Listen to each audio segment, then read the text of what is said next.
Anda telah mengunduh podcast yang dipaparkan oleh Pendeta Dr. Erastus Sabdono ini dari truth.id/voice. Selamat mendengarkan podcast ini. 1 Februari 2022. Hidup yang menjadi berkat. Banyak Allah, banyak ilah yang diperkenalkan dan dipromosikan oleh banyak orang dan oleh banyak agama di dunia ini.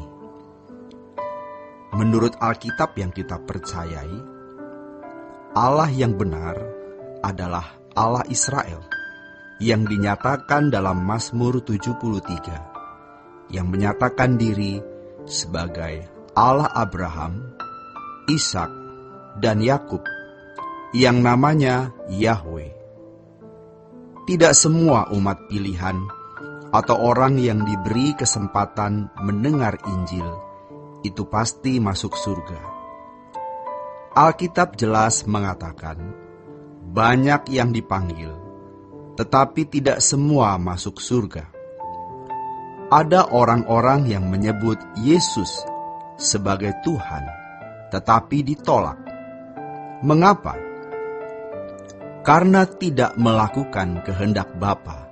Umat pilihan dipersiapkan untuk dimuliakan bersama-sama dengan Tuhan Yesus, menjadi anggota keluarga kerajaan Allah yang akan memerintah bersama-sama dengan Tuhan Yesus di langit baru, bumi baru. Karenanya, kita tidak boleh dan memang tidak bisa membanding-bandingkan kehidupan umat pilihan yang diproyeksikan sebagai anak-anak Allah yang dimuliakan bersama Yesus dengan mereka yang bukan umat pilihan. Jadi, sejatinya kita dapat membuat orang yang bukan umat pilihan Allah mengenal kebenaran melalui perilaku kita.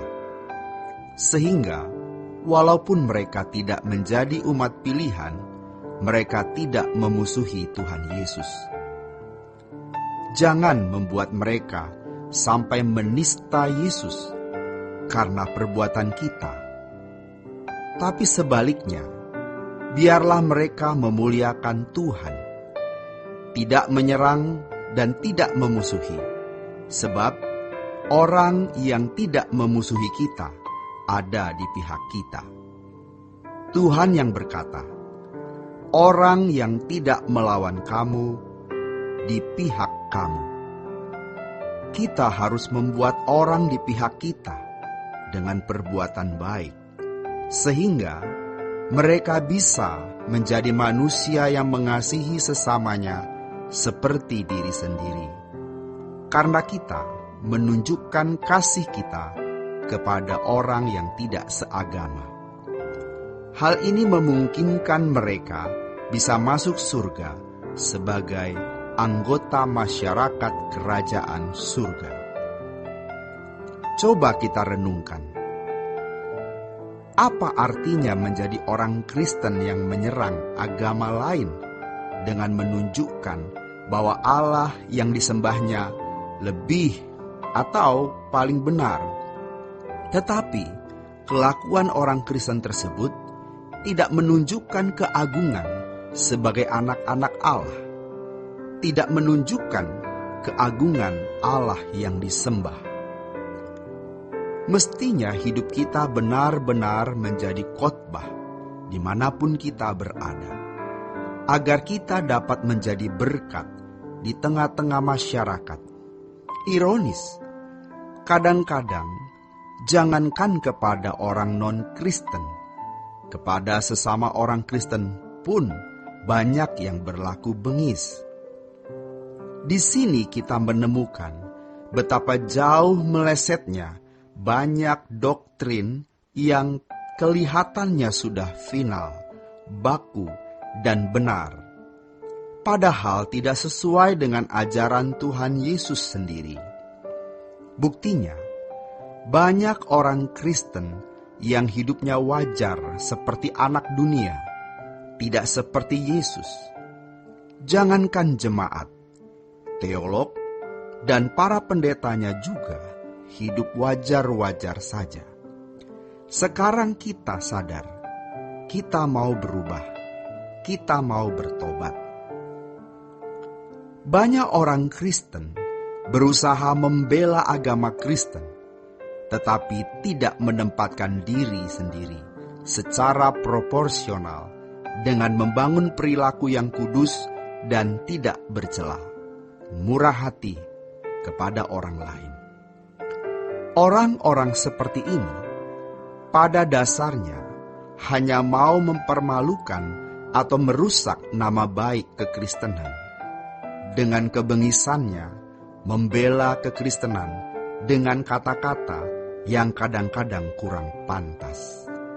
Bahkan sering perdebatan dengan orang yang beragama lain atau membela ajaran yang dipandangnya benar terhadap orang Kristen yang tidak sepaham dengan kata-kata yang tidak patut, hanya untuk mengangkat diri, bukan untuk kesenangan hati Allah.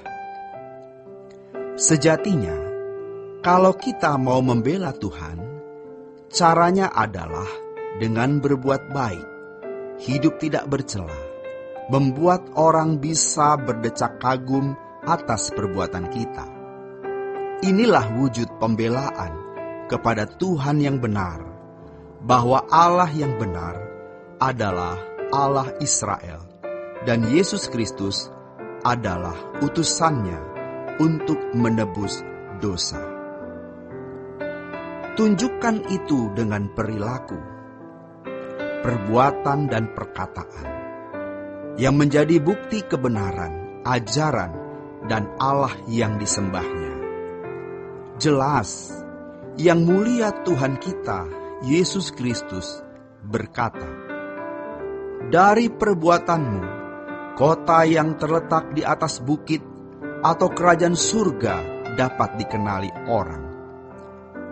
Hal ini menunjukkan siapakah Allah yang benar, yang memiliki kerajaan surga, terlihat dari perbuatanmu. Bagaimana kita mendeklarasikan, kita mengampanyekan, menyerukan, dan menyaksikan bahwa Allah yang benar, Allah Israel, Allah Abraham, Ishak, dan Yakub, yaitu Allah dan Bapa Tuhan kita, Yesus Kristus.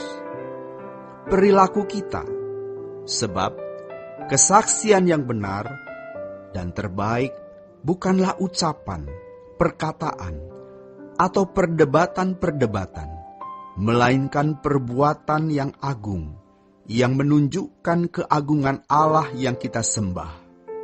Itulah sebabnya Yesus berkata bahwa kita harus sempurna seperti Bapa dan memiliki kebenaran yang melebihi kelakuan ahli Taurat dan orang Farisi. Orang Kristen yang kelakuannya tidak berkualitas bukan hanya tidak dapat menjadi saksi dan tidak dapat menjadi utusan, tetapi akan ditolak Allah. Matius 7 ayat 21-23. Dan memang untuk itu, orang harus bertekad hidup suci dan bertekad tidak mencintai dunia. Walaupun dalam prosesnya perlu waktu, tetapi komitmennya harus ada. Maksud pengenalan akan Allah yang benar adalah agar kita memiliki keteguhan bahwa Allah yang benar, yang dipercayai dan kita sembah adalah Allah Israel. Dengan pengenalan yang benar, membuat orang percaya tidak akan menyangkal imannya. Mestinya hidup kita benar-benar menjadi khotbah dimanapun kita berada, agar kita dapat menjadi berkat di tengah-tengah masyarakat. Demikian renungan hari ini. Tuhan Yesus memberkati. Sola Gracia. Untuk berlangganan renungan harian dalam bentuk cetak, silakan hubungi Truth Literatur di nomor telepon 0878 7870 7000. Untuk mendapatkan CD khotbah, MP3 Renungan Truth, dan CD album lagu produksi Sola Gracia, Anda dapat menghubungi di hari dan jam kerja di nomor telepon 021 638 60953. Tuhan Yesus memberkati. Sola Gracia.